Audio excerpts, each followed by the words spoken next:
BTech first year Chemistry for Information and Electrical Science Module 1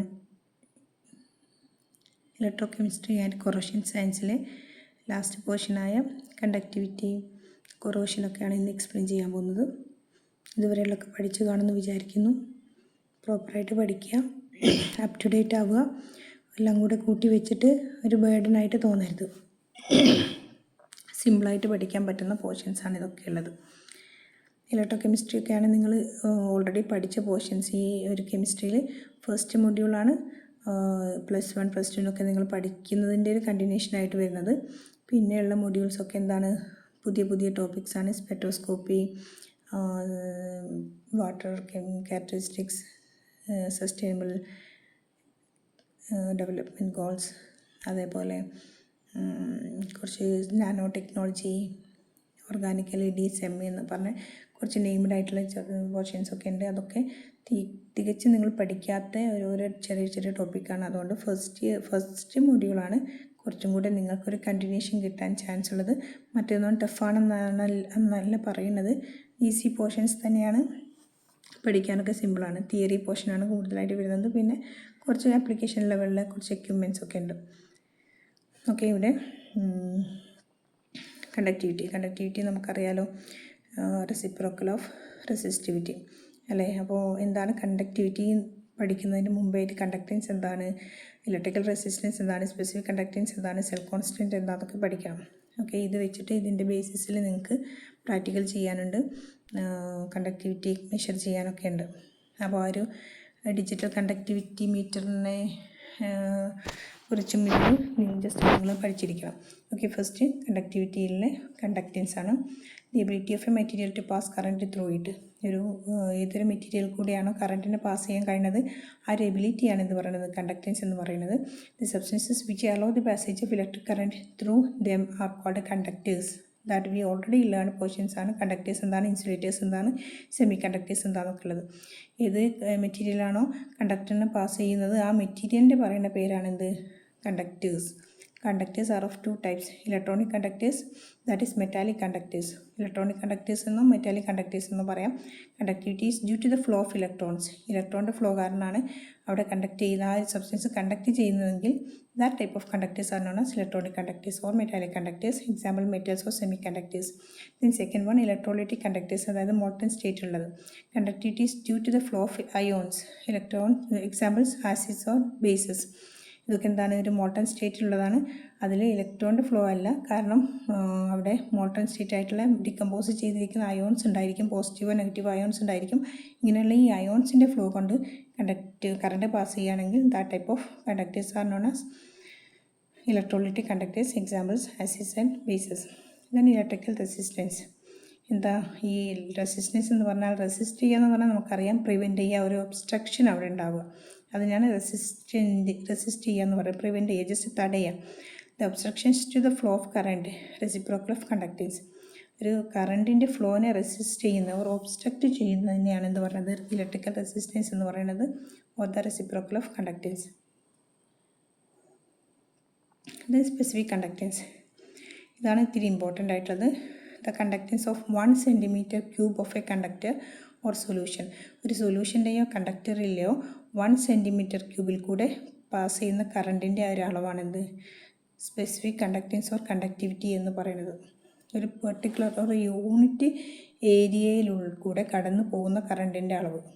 okay, and അടുത്തത് cell constant of conductivity cell എന്ന് പറഞ്ഞാൽ it is a ratio of distance between 2 electrodes to the area of electrodes, K = L/A. Okay, ഇവിടെ ഈ cell constant എന്ന് പറയുന്നത് it's a particular value of a particular conductivity meter ആണ്. Then it is a ratio of distance between 2 electrodes to the area of electrodes. അതായത് ഏതൊരു conductivity സെല്ലാണെങ്കിലും അത് electrodes ഉണ്ടാവും, ഇലക്ട്രോഡായിട്ടൊക്കെ ഉണ്ടാവും. ആ ഇലക്ട്രോഡ്സ് വെച്ചിരിക്കുന്ന ഇത്ര ഏരിയയിൽ വെച്ചിരിക്കുന്ന ഇലക്ട്രോഡ്സിൻ്റെ ഡിസ്റ്റൻസും, അതേപോലെ അത് എത്ര ഏരിയയിലാണ് വെച്ചിരിക്കുന്നത്, ആ ഏരിയയും തമ്മിലുള്ള റേഷ്യോനാണ് എന്ത് പറയുന്നത്, സെൽ കോൺസ്റ്റൻറ്റ് എന്ന് പറയുന്നത്. Or we can represent K = L/A. Equation വെച്ചിട്ടാണെന്നത് നമ്മൾ പറയാൻ പോകുന്നത്. Next specific conductance equal to conductance into cell constant.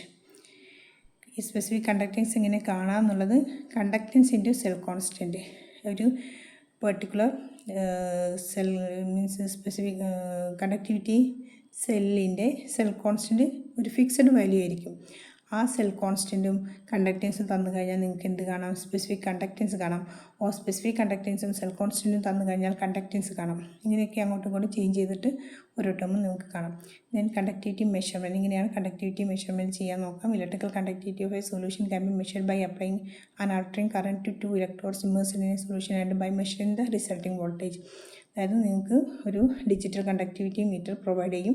അതിൻ്റെ ഇലക്ട്രോഡ്സ് എന്ത് ചെയ്യാം? പവർ സോഴ്സിന് കൊടുക്കുക. പിന്നെ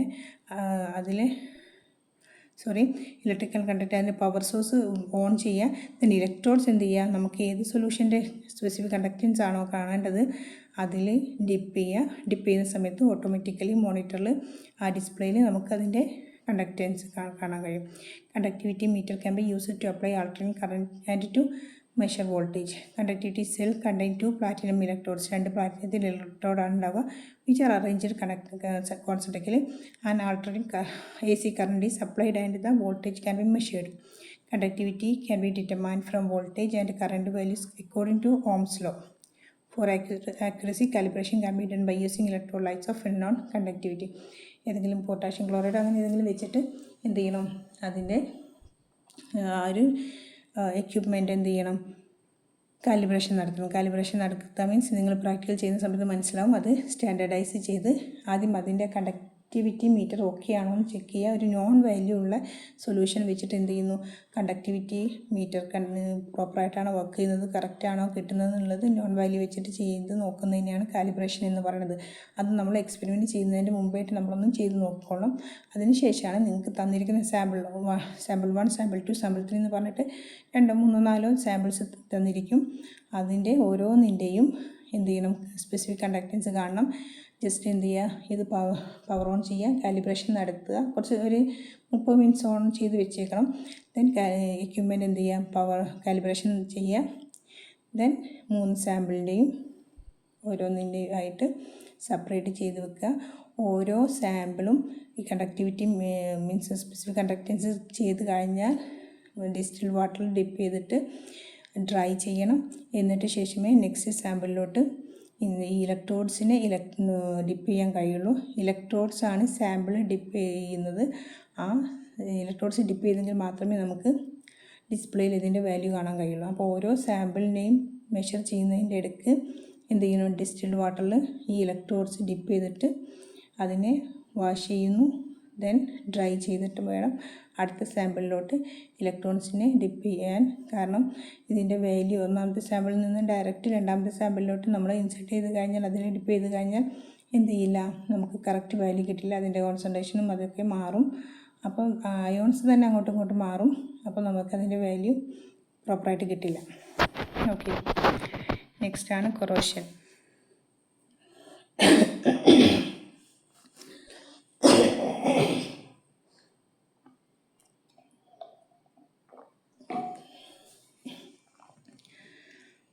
കൊറോഷൻ ഇത് നമ്മുടെ മൊഡ്യൂൾ 4ൻ്റെ ഹെഡിങ് തന്നെ എന്താണ്? ഇലക്ട്രോകെമിസ്ട്രി ആൻഡ് കൊറോഷൻ സയൻസ് എന്നാണ്. അപ്പോൾ ഈ കൊറോഷനിൽ കുറച്ച് ഇമ്പോർട്ടൻ്റ് ആയിട്ടുള്ള പോർഷൻസ് ഒക്കെ ഉണ്ട്.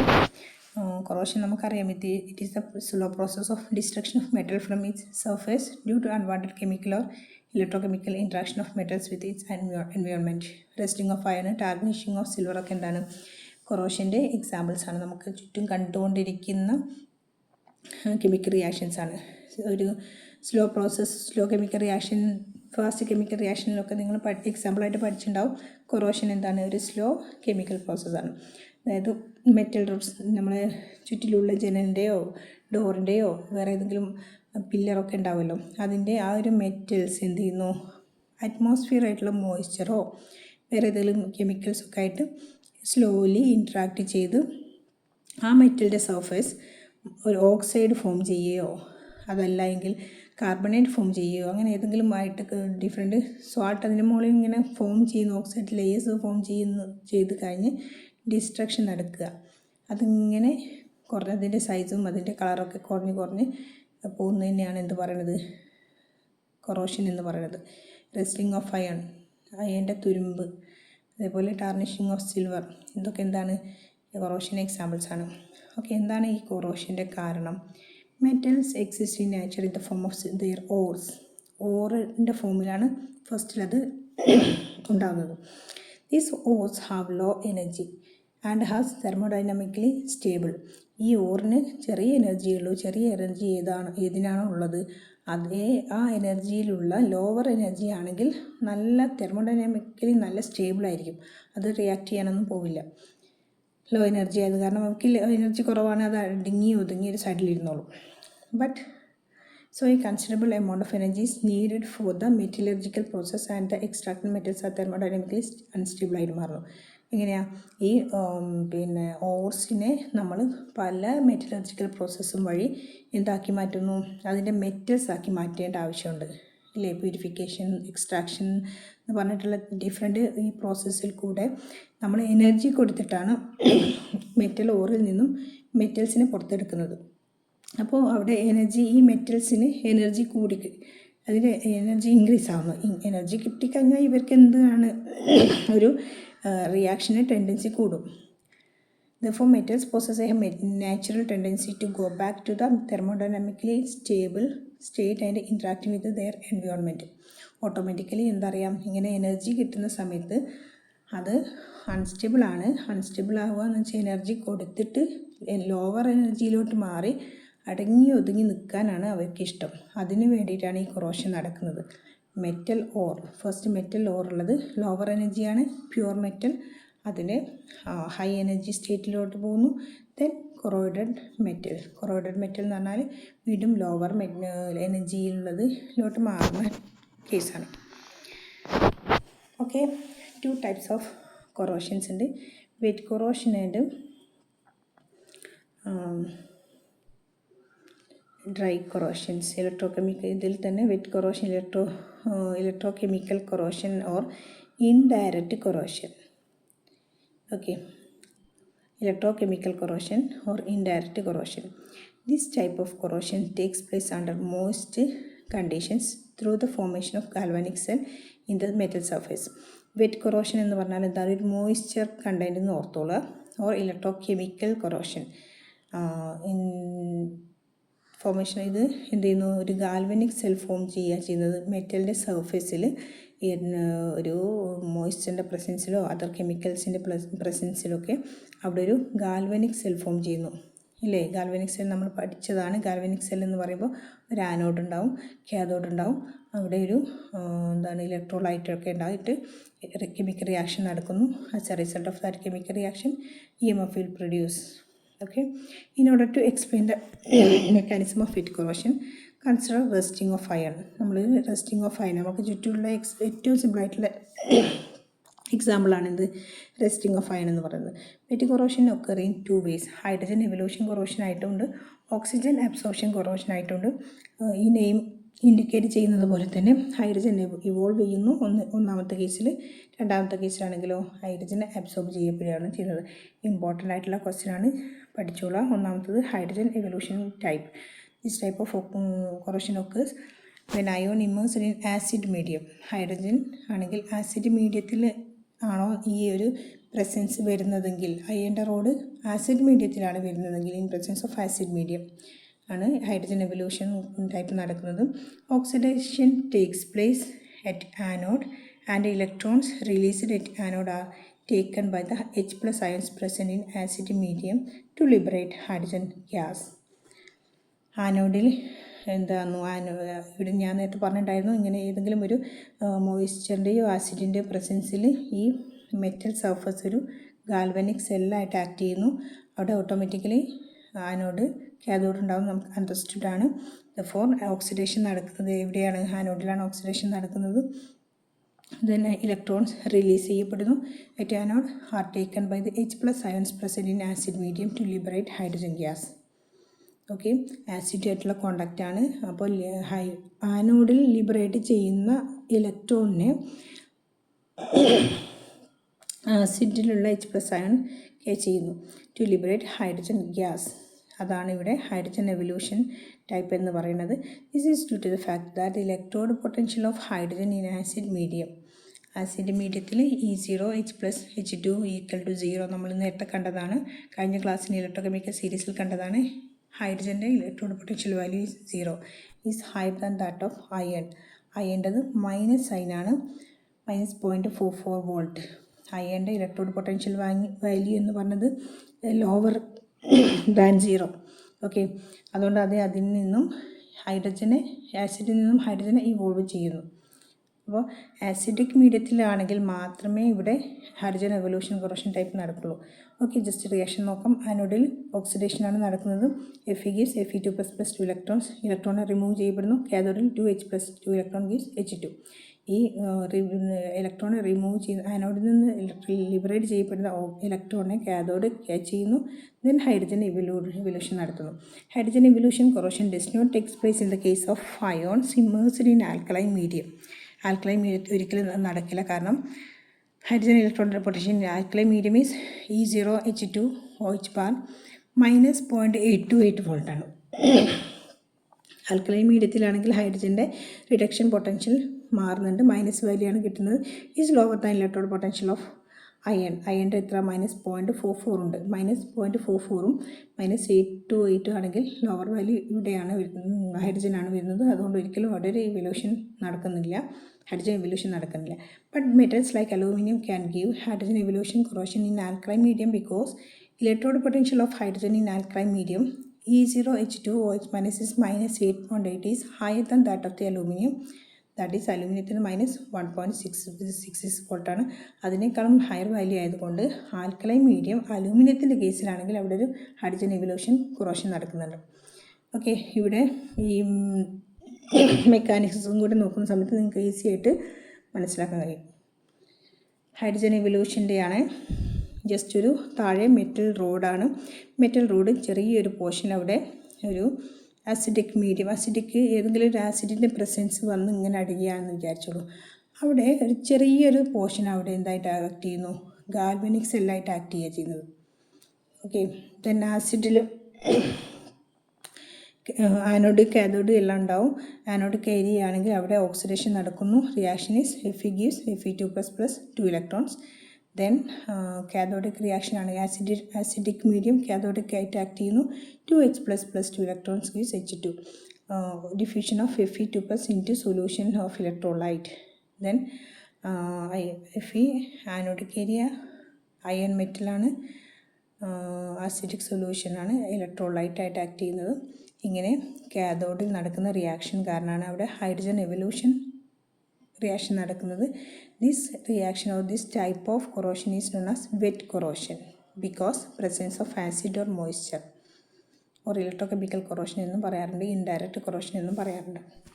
ഓക്കെ, നെക്സ്റ്റ് ആണ് oxygen absorption type. These occurs when metals are in contact with water having dissolved oxygen. ഇതിൽ ഈ മെറ്റൽ ഏതെങ്കിലും ഒരു അയൺ റോഡാണെന്ന് വിചാരിച്ചോളൂ. അയൺ റോഡ് ഡിസോൾവ് ആയിട്ട് കിടക്കും, ഓക്സിജൻ ഡിസോൾവ് ആയിട്ട് കിടക്കുന്ന വാട്ടറുമായിട്ട് കോണ്ടാക്റ്റ് വരുന്ന സമയത്താണ് ഇവിടെ ഓക്സിജൻ അബ്സോർപ്ഷൻ ടൈപ്പ് നടക്കുന്നത്. അപ്പോൾ ഈ wet corrosion hydrogen evolution corrosion ആണെങ്കിലും ഓക്സിജൻ അബ്സോർപ്ഷൻ കൊറോഷൻ ആണെങ്കിലും ഏത് പ്രസൻസാണ് ഏത് കണ്ടീഷനാണെന്നുള്ളത് ഓർത്തോളം. ഹൈഡ്രജൻ എവല്യൂഷൻ ആണെങ്കിൽ ഇൻ പ്രസൻസ് ഓഫ് ആസിഡിൻ്റെ ഓർ മോയ്സ്ചറിൻ്റെ ഒരു പ്രസൻസ് ആയിരിക്കണം. മെയിനായിട്ട് ആസിഡാണ് പറയുന്നത്. മോയ്സ്ചർ ആണെങ്കിൽ തന്നെ ആസിഡ് കണ്ടൻ്റ് ആയിട്ടുള്ള മോയ്സ്ചർ ആയിരിക്കണം. ഓക്കെ, അതാണ് ഫസ്റ്റ് ഹൈഡ്രജൻ എവല്യൂഷൻ്റെ കണ്ടീഷൻ എന്ന് പറഞ്ഞത്. ഓക്സിജൻ എവല്യൂഷൻ ആണെങ്കിലോ metals in contact with water having dissolved oxygen, DO എന്ന് പറഞ്ഞ ഒരു ഓക്സിജൻ വാട്ടറിൽ ഡിസോൾവ് ആയിട്ട് എടുക്കുകയാണെങ്കിൽ, ഡിസോൾവ്ഡ് ഓക്സിജൻ്റെ അളവ് ഉള്ള വാട്ടറാണ് മെറ്റലുമായിട്ട് കോണ്ടാക്റ്റ് ആയിട്ട് വരുന്നതെങ്കിൽ that time corrosion is known as oxygen absorption type. Oxygen takes place at anode and electrons are taken by dissolved oxygen present in water forming OH-. ഇവിടെയും മെറ്റൽസും കോണ്ടാക്റ്റായിട്ട് വരുന്ന ഡിസോൾവ്ഡ് ഓക്സിജനുള്ള വാട്ടറും എല്ലാം കൂടെ വരുന്ന സമയത്ത് അവിടെ ഇത് എന്താ വരുന്നത്, അവിടെ ഒരു ഗാൽവനിക് സെൽ ഫോം ചെയ്യുകയാണ്. ഇവിടെ നിങ്ങൾക്ക് പിക്ചറിൽ മനസ്സിലാക്കാം. Alkaline and neutral medium, then cathode ഉണ്ട്, ആനോഡുണ്ട്, ഓക്സൈഡ് ലെയർ ഫോം ചെയ്യുന്നുണ്ട്, അയൺ ഓക്സൈഡ് ഉണ്ട്, ഇലക്ട്രോലൈറ്റായിട്ട് ആക്ട് ചെയ്യുന്നുണ്ട്, ഡിസോൾഡ് ഓക്സിജനുള്ള വാട്ടറാണ് അവിടെ സൊല്യൂഷൻ, അതിലുള്ളതാണ് ആനോഡും കാഥോഡൊക്കെ. Iron metal small anode portion, അവിടെ ചെറിയൊരു പോർഷൻ ആനോഡിക് പോർഷനാണ്. പിന്നെ കാഥോഡാണ് കുറച്ചും കൂടെ അയോൺ ഓക്സൈഡായിട്ട് ആക്ട് ചെയ്യുന്നത്. ദെൻ റിയാക്ഷൻ, ആനോഡ് നടക്കുന്ന reaction Fe gives Fe2++ 2 electron. കാഥോഡിലുള്ള റിയാക്ഷൻ ആണെങ്കിൽ half H2 plus H2O plus 2 electron gives 2OH minus. Oxygen absorption ടൈപ്പാണ്. ഓക്സിജൻ അബ്സോർപ്ഷൻ എന്ന് പറയുമ്പോൾ ഈ ഓക്സിജൻ ഡിസോൾഡ് ആയിട്ട് കിടക്കുന്ന വാട്ടറിലെ ഓക്സിജനും ഇലക്ട്രോണും കൂടെ റിയാക്ട് ചെയ്തിട്ടാണ് OH മൈനസ് അവിടെ ലിബറേറ്റ് ആകുന്നത്. അവിടെ ഓക്സിജൻ്റെ അബ്സോർപ്ഷനാണ് നടക്കുന്നത്.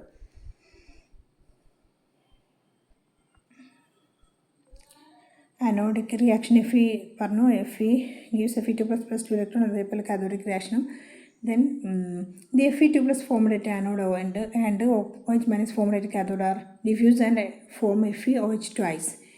FeOH twice ഉണ്ടാകുന്നു. If enough oxygen is present, Fe അത്രത്തോളം ഓക്സിജനൊക്കെ ഉള്ള വാട്ടർ ആണെങ്കിൽ FeOH twice is easily oxidized to ferric hydroxide. FeOH thrice, that is Fe2O3H2O, which is called yellow rust.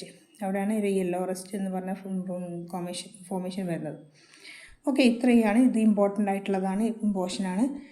കൊറോഷനിൽ hydrogen evolution കൊറോഷനും അതേപോലെ ഓക്സിജൻ അബ്സോർപ്ഷൻ കൊറോഷനും ഡയഗ്രാം ഒന്ന് പഠിച്ച് വെച്ചോളാം. Diagram നോക്കിയിട്ട് എക്സ്പ്ലനേഷനും കൊടുക്കുക, റിയാക്ഷനും പഠിച്ച് പോയിക്കോളാം. Okay, next galvanic series.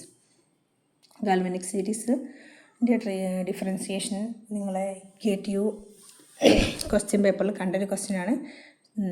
അതായത് എന്തിൻ്റെ ഡിഫറൻസിയേഷൻ, ഗാൽവാനിക് സീരീസും ഇലക്ട്രോകെമിക്കൽ സീരീസും തമ്മിലുള്ള ഡിഫറൻസിയേഷൻ, അതിൻ്റെ അഡ്വാൻറ്റേജസ് ഏതൊക്കെ നമുക്ക് ഉണ്ടായിരുന്നു. അപ്പം ഇവിടെ ജസ്റ്റ് ഒരു കമ്പാരിസൺ കൊടുത്തിട്ടുണ്ട്. എന്താണ് ഗാൽവാനിക് സീരീസ് നോക്കാം. It gives information about the corrosion tendencies of metals and alloys. ഇപ്പോൾ തന്നെ ഓരോന്നും നമുക്ക് മനസ്സിലാക്കാം. മെറ്റൽസിൻ്റെയും അലോയ്സിൻ്റെയും കൊറോഷൻ ടെൻഡൻസി മനസ്സിലാക്കാം. In galvanic series metals and alloys R arranged in decreasing order of their corrosion tendencies. Corrosion tendency decrease ചെയ്തുകൊണ്ടിരിക്കുന്ന ആ ഒരു സീരീസിൽ ആ ഒരു ലെവലിലാണ് ഇത് അറേഞ്ച് ചെയ്തിരിക്കുന്നത്. The metal high in the series is more anodic and undergoes corrosion faster than the metal below it. ഏറ്റവും മുകളിലുള്ളത് പെട്ടെന്ന് തന്നെ കൊറോഷൻ നടക്കുന്നതാണ്. Corrosion comparison between galvanic and electrochemical series. EC എന്ന് പറയുന്നത് ഇലക്ട്രോകെമിക്കൽ സീരീസാണ്. It gives formation of both the relative displacement reaction. ഇതൊക്കെ നമ്മൾ അന്ന് മുമ്പേ ഫസ്റ്റ് ക്ലാസ്സിലൊക്കെ പഠിച്ചതാണ്. Electrode potential are determined by dipping pure metals in their 1 molar salt solution without any oxide film over them. It gives no idea about the position of alloys. It includes both metals and non-metals. Position of a given metal in electrochemical series are fixed.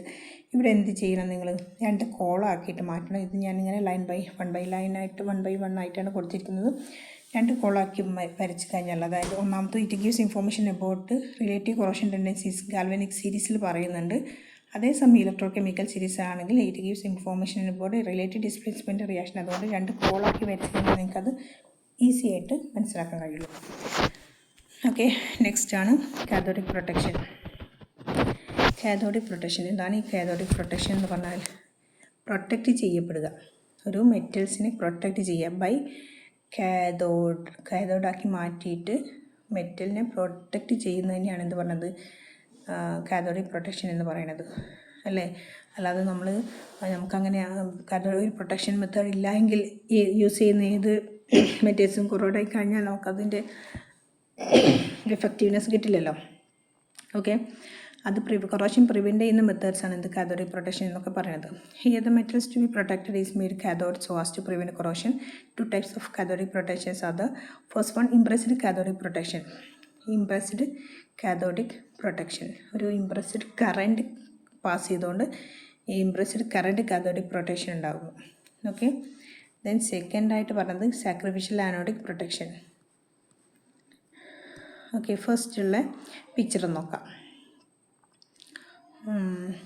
ഇവിടെ ആനോഡുണ്ട്, കാഥോഡുണ്ട്.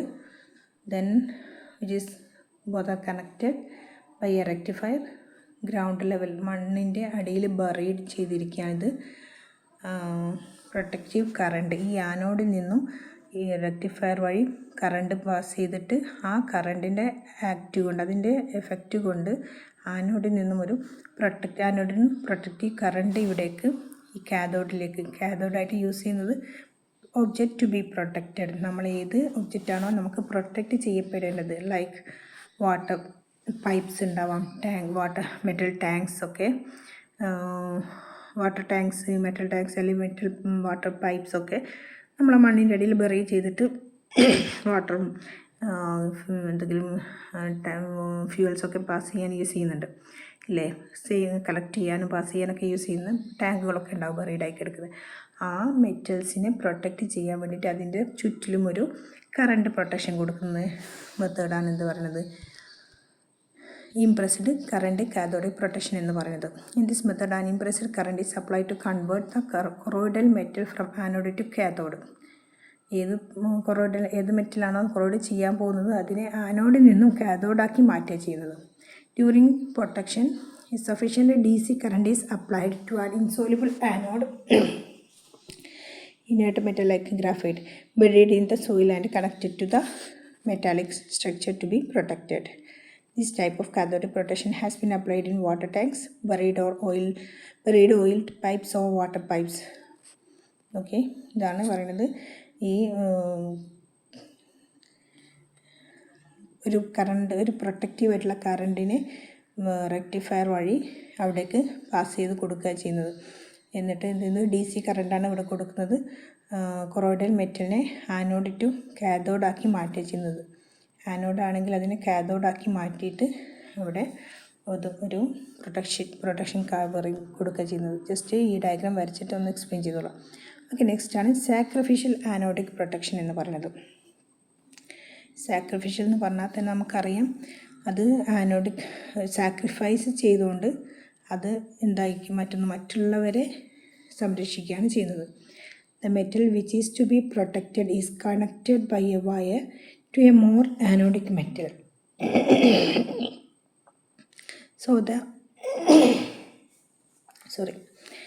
So the anodic metal sacrifices and undergoes corrosion. Metals like magnesium, aluminum and zinc are used as sacrificial anodes. Sacrificial anodes ആയിട്ട് use ചെയ്യുന്നത് എന്താണ്, more anodic മെറ്റലായിരിക്കും. അപ്പം അവ എന്ത് ചെയ്യുന്നു, അവയ്ക്കാണ് ഫസ്റ്റിൽ കൊറോഷൻ നടക്കുന്നത്. എന്നിട്ട് നമുക്ക് ഏതാണോ നമുക്ക് പ്രൊട്ടക്റ്റ് ചെയ്യേണ്ട മെറ്റൽസ് അവിടെ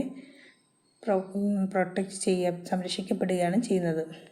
okay, the metal which is to be protected is connected by a wire to a more anodic metal, so the anodic metal sacrifices and undergoes corrosion. Metals like magnesium, aluminum and zinc are used as sacrificial anodes. ഇവിടെ എന്താണ്, ground ലെവലാണ്. ഗ്രൗണ്ടിൽ bury ചെയ്തിരിക്കുന്ന water പൈപ്പ്സോ steel pipes, water tanks, oil tanks ഒക്കെ എന്ത് ചെയ്യുന്നു, protect ചെയ്യുകയാണ് ചെയ്യുന്നത്. അതിൻ്റെ അടുത്ത് നമുക്കറിയാം, ഏതൊരു സ്റ്റീൽ പൈപ്പൊക്കെ ആണെങ്കിൽ അതിൻ്റെ അടുത്ത് മോർ ആക്റ്റീവായിട്ടുള്ള മെറ്റലും കൂടി അതിൻ്റെ അടുത്ത് ബറി ചെയ്തിരിക്കും, അതായത് കുഴിച്ചു മൂടും. കാരണം ഈ മോർ ആക്റ്റീവായിട്ടുള്ള മെറ്റൽ എന്ന് പറഞ്ഞാൽ സിങ്ക്, അലൂമിനിയം, മഗ്നീഷ്യം ഒക്കെയാണ് പെട്ടെന്ന് എന്ത് ചെയ്യുന്നത്, കൊറോഷൻ നടക്കുന്നത്. അപ്പോൾ അവിടെ ഒരു കറണ്ടും കൂടെ പാസ് ചെയ്തുകൊണ്ട് അതിൻ്റെ അടുത്ത് തന്നെ നമുക്ക് പ്രൊട്ടക്റ്റ് ചെയ്യേണ്ട സ്റ്റീൽ പൈപ്പ്, വാട്ടർ പൈപ്പൊക്കെ ഉണ്ടെങ്കിൽ അതിൻ്റെ അടുത്ത് അലൂമിനിയത്തിൻ്റെയോ മഗ്നീഷ്യത്തിൻ്റെയോ സിങ്കിൻ്റെയോ എന്ത് ചെയ്യുന്നു, ഒരു റോഡ് അവിടെ കൊടുക്കുന്നു. അപ്പോൾ കാലങ്ങളായിട്ട് ഈ റോഡ് പെട്ടെന്ന് തന്നെ എന്ത് ചെയ്യുന്നു, ആക്റ്റീവായി മീൻസ് അത് കൊറോഷൻ നടന്നിട്ട് അതിനു വേണ്ടി നമുക്ക് വീണ്ടും മാറ്റി കൊടുക്കാം. സ്റ്റീൽ പൈപ്പ് അതേപോലെ അവിടെ സംരക്ഷിക്കപ്പെടുകയാണ് ചെയ്യുന്നത്, പ്രൊട്ടക്റ്റ് ചെയ്യുകയാണ് ചെയ്യുന്നത്. ഇതാണ് എന്ത്, സാക്രിഫിഷ്യൽ ആനോഡിക് പ്രൊട്ടക്ഷൻ എന്ന് പറയുന്നത്. ഓക്കെ, നെക്സ്റ്റ് പോർഷനാണ് ഇലക്ട്രോഡ്ലെസ് പ്ലേറ്റിംഗ് എന്ന് പറയുന്നത്. As the name indicated, electrodeless plating, current ഇല്ലാതെ ഇലക്ട്രോഡ് പ്ലേറ്റിംഗ് ചെയ്യുന്നതാണ്. ഓക്കെ, ഇവിടെ നമ്മൾ തീരെ കറണ്ട് യൂസ് ചെയ്യുന്നില്ല, ബട്ട് സം റെഡ്യൂസിങ് ഏജൻസ് ഒക്കെയാണ് യൂസ് ചെയ്യുന്നത്. കൺട്രോൾഡ് കാറ്റലിറ്റിക് ഓട്ടോ കാറ്റലിറ്റിക് ഡിപ്പോസിഷനാണ് ഇവിടെ നടക്കുന്നത്.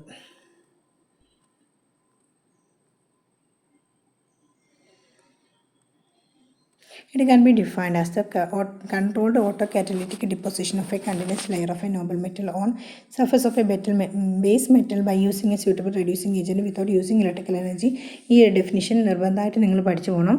ഒന്നുകിൽ ഇലക്ട്രോളിസ് പ്ലേറ്റിങ്ങിൻ്റെ ഡെഫിനിഷൻ 3 മാർക്കിനൊക്കെ ചോദിക്കാൻ ചാൻസ് ഉണ്ട്. ഈ 2 ലൈൻ ഡെഫിനിഷൻ പഠിച്ചു പോയിക്കണം. വിത്ത് ഒരു എക്സാമ്പിളും കൊടുക്കാം.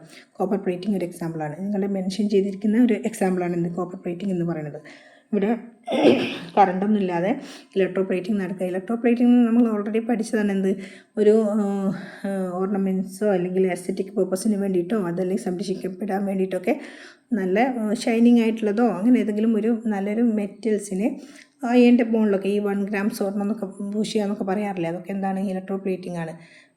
ഇതിൻ്റെ മുകളിൽ ഇതിപ്പോൾ നമുക്ക് മോർ അട്രാക്റ്റീവ് ആയിട്ടുള്ള ഷൈനിങ് അപ്പിയറൻസ് കൊടുക്കാനൊക്കെ വേണ്ടിയിട്ട് ചില മെറ്റൽസ് ഗോൾഡിനെയോ അങ്ങനെ ഏതാണെങ്കിലും മെറ്റൽസിനെ മറ്റുള്ള ലോവർ കോപ്പർ മെറ്റൽസിൻ്റെ മുകളിലോ അയൻ്റെ മുകളിലൊക്കെ കവറിങ് കൊടുക്കുന്നതിനാണ് എന്ത് പറയുന്നത്, ഇലക്ട്രോപ്ലേറ്റിംഗ് എന്ന് പറയുന്നത്. ഇവിടെ ഇലക്ട്രോളായിട്ട് വേണം, ഇലക്ട്രോഡ്സൊക്കെ വേണം. കറണ്ടിൻ്റെ പ്രസൻസ് ഇല്ലാതെ auto catalytic deposition of continuous layer of noble metal on the surface of base metal by using suitable reducing agent without using electrical current. അതാണ് എന്ത് ഇലക്ട്രോലെസ് പ്ലേറ്റിങ്ങിൻ്റെ definition. The process involves in the following steps. അപ്പോൾ ഇതിനുള്ള ചില സ്റ്റെപ്സുകളൊക്കെ ഉണ്ട്. ഒന്നാമത്തത് preparation of surface to be plated. ആദ്യം ഏത് പ്ലേറ്റാണോ നമ്മൾ ചെയ്യേണ്ടത് അതിൻ്റെ സർഫസിനെ ഒന്ന് ക്ലീൻ ചെയ്യാം. It can be done by the following ways. First etching removal of impurities by acid treatment. Acid കൊടുത്തിട്ട് അതിനെ ഇമ്പ്യൂരിറ്റീസൊക്കെ റിമൂവ് ചെയ്യാം. Second electroplating. ചെറിയൊരു ലെയറിനെ ഫസ്റ്റിൽ ഇലക്ട്രോപ്ലേറ്റിംഗ് വഴി അവിടെ കൊടുക്കുന്നതാണ് ഇത് ഇലക്ട്രോപ്ലേറ്റിംഗ് എന്ന് പറയുന്നത്. A thin layer of coating material is plated on the surface of article. First അങ്ങനെ ഒന്ന് ചെയ്യണം. Then chemical treatment. Treating the articles with stannous chloride and PdCl2 to form a layer of palladium. PDയുടെ പല്ലഡിയത്തിൻ്റെ ഒരു layer കിട്ടാൻ വേണ്ടിയിട്ട് അവിടെ ഒരു ജസ്റ്റ് സ്റ്റാനസ് ക്ലോറൈഡും പല്ലഡിയം ക്ലോറൈഡുമായിട്ട് ഒരു കോട്ടിങ് കൊടുക്കുന്നു. ഇതാണ് first preparation of surface. Then preparation of plating bath. ഒരു ബാത്ത് ഉണ്ടായിരിക്കണം. Bath should contain the following soluble salt of metal. Bath എന്ന് പറഞ്ഞാൽ ഒരു ടാങ്ക്. ആ ടാങ്കിൽ എന്തൊക്കെ ഉണ്ടായിരിക്കണം എന്നാണ് പറഞ്ഞത്. സോലുബിൾ സാൾട്ട് ഓഫ് മെറ്റൽ ഉണ്ടായിരിക്കണം, റെഡ്യൂസിങ് ഏജൻറ്റ് ഉണ്ടായിരിക്കണം, കോംപ്ലക്സിങ് agent, accelerators, stabilisers, buffer solution. ഇത് ഓരോന്നിനും ഓരോ ഫംഗ്ഷൻ ഉണ്ട്. റെഡ്യൂസിങ് ഏജൻറ്റായിട്ട് നമ്മൾ യൂസ് ചെയ്യുന്നത് ഫോമാൽഡിഹൈഡ് ആണ്. Then complexing agent prevent excess deposition. Citrate ആണ് യൂസ് ചെയ്യുന്നത്. എക്സസ് ആയിട്ടുള്ള ഡെപ്പോസിറ്റ് നമുക്ക് ആവശ്യമില്ല, അതുകൊണ്ട് അത് പ്രിവെൻറ്റ് ചെയ്യാൻ വേണ്ടിയിട്ട് അവിടെ ഏതെങ്കിലും സിട്രേറ്റ്സ് യൂസ് ചെയ്യുന്നുണ്ട്. ദെൻ അതിൻ്റെ പ്ലേറ്റിംഗ് റേറ്റ് ഒന്ന് കൂട്ടി കൊടുക്കാൻ ഫ്ലൂറൈഡ്സ് യൂസ് ചെയ്യുന്നുണ്ട്. സ്റ്റെബിലൈസേഴ്സ് എന്ന് പറഞ്ഞാൽ prevents decomposition of bath decompose ചെയ്യപ്പെടാതിരിക്കാൻ വേണ്ടിയിട്ട് തയോയൂറിയ യൂസ് ചെയ്യുന്നുണ്ട്. Then buffer solution. ബഫർ നമുക്കറിയാം മെയിൻറ്റെയിൻ pH. ഒന്നുകിൽ ആസിഡിക് ഫോം ആണെങ്കിൽ അതിനെ കുറച്ച് കൊണ്ടുവരുന്നു, ബേസിക് കോൺസെൻട്രേഷൻ കൂടുതലെങ്കിൽ അതിനെ കുറച്ച് കൊണ്ടുവന്നിട്ട് pH മെയിൻറ്റെയിൻ ചെയ്യുന്നതാണ് എന്ത് ബോറിക് ആസിഡ് യൂസ് ചെയ്യുന്നുണ്ട്. അതാണ് സെക്കൻഡ് സ്റ്റെപ്പ്. ദെൻ മൂന്നാമത്തെ പ്രൊസീജിയർ എന്ന് പറഞ്ഞാൽ article two be plated is immersed in plating Baat and the metallic ions gets reduced and deposited on the article as A layer. Okay, ഏതാണ് last പോർഷനാണ് എന്ത് procedure എന്ന് പറയുന്നത്. ഏത് ലെയറാണ് നമുക്ക് ഏത് ആർട്ടിക്കിളിനെയാണ് ലെയർ ചെയ്യേണ്ടത് അത് ലാസ്റ്റ് ഡെപ്പോസിറ്റ് ചെയ്യപ്പെടുകയാണ് ചെയ്യുന്നത് without using electrical current. Okay, advantages of electroless plating. Electroless പ്ലേറ്റിങ്ങിൻ്റെ അഡ്വാൻറ്റേജസ് എന്തൊക്കെയാണെന്ന് നോക്കാം. It can be done on the metal and പ്ലാസ്റ്റിക്സിലും മെറ്റൽസും ഒരേ സമയത്ത് നല്ല നമുക്ക് പ്ലേറ്റ് ചെയ്യപ്പെടാം. കാരണം ഇലക്ട്രിസിറ്റി ഒന്നും യൂസ് ചെയ്യാത്തതുകൊണ്ടൊക്കെ പ്ലാസ്റ്റിക്സിലും നല്ലപോലെ അത് എഫക്റ്റീവ് ആവും. Then electrical power and other accessories are not required. As name indicated, electroless plating. The coating is less porous and provides better corrosion resistance. ഈ കോട്ടിങ് ലെസ് പോറസ് ആണ്, അതുകൊണ്ട് corrosion resistance കൂടുതലാണ്. Is uniform coating even objects R irregular shape. Different ആയിട്ടുള്ള ഇത് regular അല്ലാത്ത uneven surface ആണെങ്കിൽ പോലും നമുക്ക് എന്ത് ചെയ്യുന്നു യൂണിഫോം കോട്ടിങ് കിട്ടുന്നുണ്ട്. നെക്സ്റ്റ് നിങ്ങൾ സിലബസിൽ പറയുന്ന കോപ്പർ പ്ലേറ്റിംഗ് ആണ്. ഈ കോപ്പർ പ്ലേറ്റിംഗ് പറയുന്നതിന് മുമ്പ് നിങ്ങൾ ഈ പഠിച്ച ജനറലി ആയിട്ടുള്ള ഈ 3 സ്റ്റെപ്പും പഠിച്ചോളണം. ഇതാണ് general steps. Preparation of surface to be plated, preparation of plating bath, procedure. ഈ 3 പഠിച്ച് എഴുതിയിട്ട് വേണം കോപ്പർ പ്ലേറ്റിങ്ങിലോട്ട് പോകാൻ. Copper plating, the article is cleaned with organic solvent followed by acid treatment, then immersed in plating bath containing cupric salt and formaldehyde as reducing agent. Copper ion gets reduced and deposited on article as a layer. This coating is mainly used in multi-layered printed circuit boards in which plating through holes is required. ഇവിടെ copper plating ചോദിച്ചു കഴിഞ്ഞാലും നിങ്ങൾ ഈ ലാസ്റ്റുള്ള points മാത്രം, ഈ paragraph മാത്രം എഴുതി വെച്ചേക്കരുത്. First നമ്മൾ പറഞ്ഞ ഈ 3 സ്റ്റെപ്പും സർഫസ് പ്രിപ്പയർ ചെയ്യുന്നത്, ബാത്ത് പ്രിപ്പയർ ചെയ്യുന്നത്, പ്രൊസീജിയർ എഴുതി കഴിഞ്ഞിട്ട് വേണം അതിൻ്റെ അഡ്വാൻറ്റേജസും ആഡ് ചെയ്ത് കൊടുക്കുക, കോപ്പർ പ്ലേറ്റിംഗ് കൊടുക്കാനുള്ളത്. ദെൻ ഇവിടെ അഡ്വാൻറ്റേജ് ഒന്നും കൂടി പറയുന്നുണ്ട്. The coating is mainly used in multi layered printed circuit boards in which plating through holes is required. നമുക്കറിയാം ഈ മൾട്ടി ലെയേർഡ് ആയിട്ടുള്ള സ്വിച്ച് ബോർഡൊക്കെ ഇല്ലേ, അതിലൊക്കെ ഹോൾസ് ഉണ്ടാവില്ലേ, 3 പിൻ അതൊക്കെ നമ്മൾ അറ്റാച്ച് ചെയ്യുന്ന ആ പ്ലഗ് ഹോൾസൊക്കെ, അതിനുള്ളിൽ വരെ നമുക്ക് എന്ത് ചെയ്യാം, ഈ കോപ്പർ പ്ലേറ്റിംഗ് കൊടുക്കാം, കോപ്പർലെസ് പ്ലേറ്റിംഗ് കൊടുക്കാം, ഇലക്ട്രോലെസ് പ്ലേറ്റിംഗ് ഓഫ് കോപ്പർ. കാരണം പ്ലാസ്റ്റിക്സിലൊക്കെ യൂസ് ചെയ്യാമെന്ന് പറഞ്ഞു, മെറ്റൽസിൽ യൂസ് ചെയ്യാമെന്ന് പറഞ്ഞു, പിന്നെ ഹോൾസിൽ പ്രോപ്പറായിട്ട് നമുക്ക് ഈ കോപ്പർ പ്ലേറ്റിംഗ് കൊടുക്കാം. ഇതൊക്കെ എന്താണ് ഇതിൻ്റെ അഡ്വാൻറ്റേജസ് ആണ്. ഇത്രയാണ് നിങ്ങളുടെ ഫസ്റ്റ് മൊഡ്യൂളിൽ പറയുന്ന പോർഷൻസ്. ഇവിടെ ഞാൻ 3-4 പാർട്ടായിട്ടാണ് എല്ലാ പാർട്ടും ഇൻക്ലൂഡ് ചെയ്തിരിക്കുന്നുണ്ട്. എല്ലാ പോർഷൻസുമായി, സിലബസിൽ മെൻഷൻ ചെയ്ത എല്ലാ പോർഷൻസുമായി. പിന്നെ നിക്കൽ പ്ലേറ്റിംഗ് എന്ന് പറഞ്ഞാൽ നിങ്ങളുടെ ഇപ്പോഴത്തെ സിലബസിൽ ഇല്ലാത്തൊരു പോർഷനാണ്. അതിനെപ്പറ്റി ബോധേഡാവണ്ട. എന്ത് കാര്യമാണെങ്കിലും നിങ്ങൾ സിലബസ് വെച്ചുകൊണ്ട് പഠിച്ചോളണം. ഓരോരോ മൊഡ്യൂളിനും നിങ്ങൾക്ക് റിട്ടൺ ടെസ്റ്റിന് 15 മാർക്സാണ് കിട്ടുന്നത്.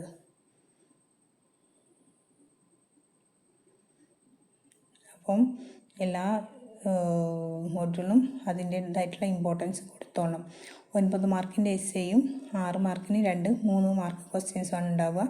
ഈ 9 മാർക്കിൻ്റെ എസ്സേയിൽ ഒന്നുകിൽ ഡയറക്റ്റായിട്ട് ഒറ്റ 9 മാർക്കിൻ്റെ ക്വസ്റ്റ്യൻ വരാം, അതല്ല എങ്കിൽ 5-3 6 5-4 6-3 അങ്ങനെ 7-2 അങ്ങനെ എന്തെങ്കിലും സ്പ്ലിറ്റപ്പ് കൊടുത്തിട്ടായിരിക്കും ക്വസ്റ്റ്യൻ ചോദിക്കുക. ഇവിടെ എസ്സേ ടൈപ്പ് ആണെങ്കിൽ നിങ്ങൾക്ക് ഓപ്ഷൻസ് ഉണ്ടായിരിക്കും. ഏതെങ്കിലും ഒരെണ്ണം അറ്റൻഡ് ചെയ്താൽ മതി. പക്ഷേ ആ അറ്റൻഡ് ചെയ്യുന്നത് കംപ്ലീറ്റ് ആയിട്ട് അതിന് തന്നെ അറ്റൻഡ് ചെയ്തെങ്കിൽ മാത്രമേ ഫുൾ മാർക്ക് കിട്ടുള്ളൂ. അല്ലാതെ ഒന്നാമത്തെ ക്വസ്റ്റ്യനിൽ എ പാർട്ടും രണ്ടാമത്തെ ക്വസ്റ്റ്യനിൽ എ പാർട്ടോ അല്ലെങ്കിൽ ബി പാർട്ടോ അറ്റൻഡ് ചെയ്ത് കഴിഞ്ഞാൽ നിങ്ങൾക്ക് മാർക്ക് കിട്ടില്ല. അത് പ്രത്യേകം ശ്രദ്ധിച്ചോളണം. അറ്റൻഡ് ചെയ്യുന്നത് പ്രോപ്പറായിട്ട് ക്ലിയറായിട്ട് നല്ലപോലെ പ്രസൻറ്റ് ചെയ്യുക. പോയിൻ്റ് ഉണ്ടെങ്കിൽ പോയിൻ്റ് വൈസ് ചെയ്താൽ, ഡിഫറൻസിയേഷനൊക്കെ ആണെങ്കിലും കോളം വരച്ച് ചെയ്താൽ, പ്രോബ്ലം ആണെങ്കിൽ സ്റ്റെപ്പ് ബൈ സ്റ്റെപ്പ് എഴുതുക, യൂണിറ്റ് എഴുതുക, താഴെ യൂണിറ്റിൽ മീൻസ് റിസൾട്ടിൽ യൂണിറ്റ് എഴുതുക, എല്ലാം മെൻഷൻ ചെയ്തെങ്കിൽ മാത്രമേ നിങ്ങൾക്ക് ഫുൾ മാർക്ക് കിട്ടുള്ളൂ. അതേപോലെ ഡയഗ്രം ഒക്കെ ഉണ്ടെങ്കിൽ ഡയഗ്രാം വരയ്ക്കുക, ലാബിൽ ചെയ്യുക, നീറ്റായിട്ടുള്ള ഡയഗ്രം ആയിരിക്കണം. കൺസ്ട്രക്ഷൻ പ്രിൻസിപ്പിളൊക്കെ സെപ്പറേറ്റ് ആയിട്ട് ക്വസ്റ്റ്യനിൽ ചോദിച്ചിട്ടുണ്ടെങ്കിൽ അങ്ങനെ ഹെഡിങ് കൊടുത്തിട്ട് അതൊക്കെ മെൻഷൻ ചെയ്യുക. ഇങ്ങനെയൊക്കെ ആണെങ്കിൽ മാത്രമേ ഫുൾ മാർക്ക് നിങ്ങൾക്ക് സ്കോർ ചെയ്യാൻ കഴിയുള്ളൂ. Okay, thank you.